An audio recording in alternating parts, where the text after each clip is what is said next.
ينشغل الحالمون في ترتيب أرواحهم المنتهكة جراء تلك التشوهات التي تحاول النيل من انشغالهم بالصفاء، حيث ثمة خوف على النفس ومنها،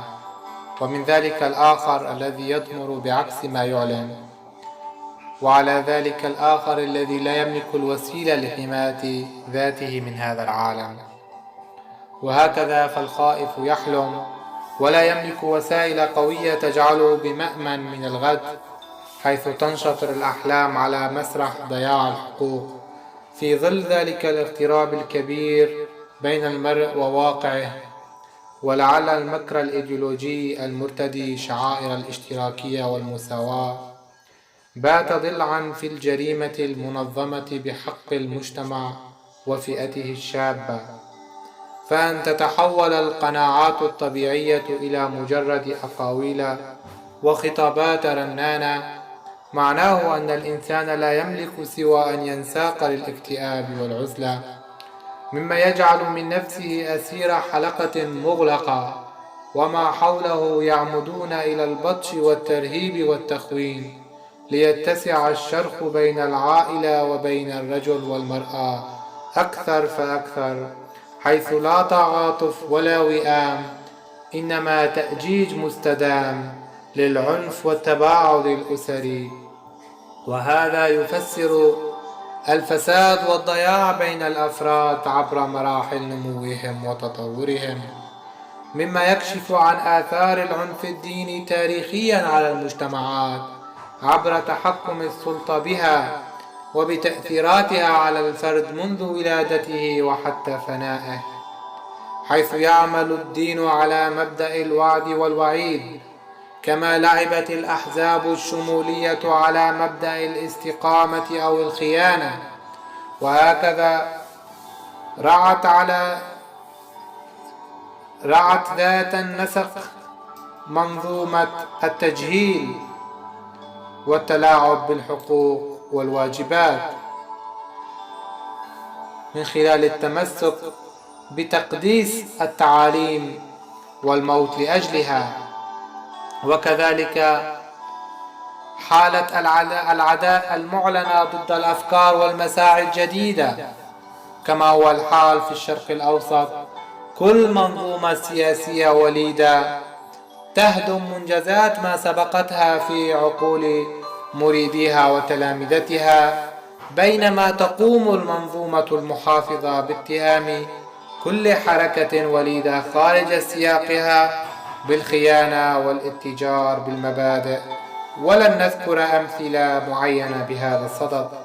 حرصا على الفكرة التي نقوم بطرحها، والتي تبدو بالفعل رسائل لكل ذي فكر ناشئ يبحث عن الموضوعية الحرة. إنما الأجدى هنا أن نربط ذلك الفساد والتحايل الإيديولوجي بالتربية والظروف التي طرأت على أنماطها، حيث يسقط مفهوم الطاعة والولاء الصوفي الأعمى أمام سلوك تفجر كنتيجة عن ممارسة قمعية رافقت الأفراد منذ نشوئهم. إنه نمط الحياة القائم على الاستبداد والقسوة والعنف، حيث نلحظ ميل الفئة الشابة لعوالم مضطربة تحرض فيهم الانفعال والكآبة والكبت. فما إشارة الجوع للجسد إلا تعبيرا عن إيجاد العزاء فيه كتعويض عن خيبة الأمل في الحب أو في الوصول لمجتمع أفضل ومستقبل واضح المعالم. فالخوف مهيمن في ذاكرة المجتمع، والعاطفة تتعرض للانتهاك على نحو مرعب يشي بالمزيد من الألم والمأساة، ولا ينفصل التعبير عن التشاؤم إزاء الحالة السياسية عن غلالة الكآبة المنبعثة عن سذاجة الأفكار التي تتحكم بمصائر الشبان وتدفعهم دفعا لمزالق اليأس والجنون، حيث للعنف صلة بمفهوم القضاء والقدر والتسليم الأعمى بالخرافات الناجمة عن العوائد الدينية المتخمة بالعرف التقليدي، وكذلك تتحول المدارس إلى ساحات اعتقال لا يتعلم منها الأطفال سوى المزيد من العنف والتجهيل من خلال تدجينهم وجعلهم مجرد آلات مبرمجة على تلاوة النشيد الوطني والحزبي كل صباح، ناهيك عن الخروقات التي يتعرض لها الأطفال في مدارس السلطة من خلال تمجيد القائد واعتباره شبه إله على الأرض. كل ذلك جعل العقل أضحوكة والفكر ألعوبة والمستقبل سجنا دائري الشكل يفضي إلى العتمة حتى إشعار المجهول. فالعقل التلقيني الذي يجد في جسد الأنثى عزاء حينما تصدمه خيبات الذات أمام يافطة التقاليد النفعية دائما يعبر عن سوداوية الحال وقتامة المشهد اليومي. وكذلك يبرر الحب والفلسفة عن تحقيقها للتمرد والانتفاضة المنظمة، مما تتعمق الغربة أكثر فأكثر، حيث يتغذى المجتمع من أقاويل الماضي المشحون بالخيبة والقصص الغريبة، ويغدو التعليم في جواره تحايلا على الوقت والذهن. فحين يغدو العنف خبزا وشرابا للمجتمع تصبح كل قناعاته مع الوقت أحزمة ناسفة بوجه التغيير والدمقرطة. نجد مجتمعا جائعا لا يتردد عن خلق الفوضى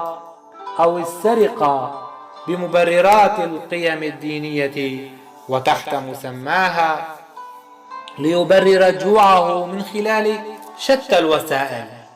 حيث أن تعابير الاحتقان والاستعداد الغريزي للعداء جعل من مجتمعات الشرق الأوسط بصورة خاصة فريسة سهلة لأي أجندة يتم استخدامها بهدف جني الموارد،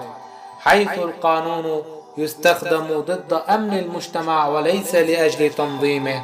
ليكون بمثابة الساحة الرحبة لممارسة الحقوق والواجبات،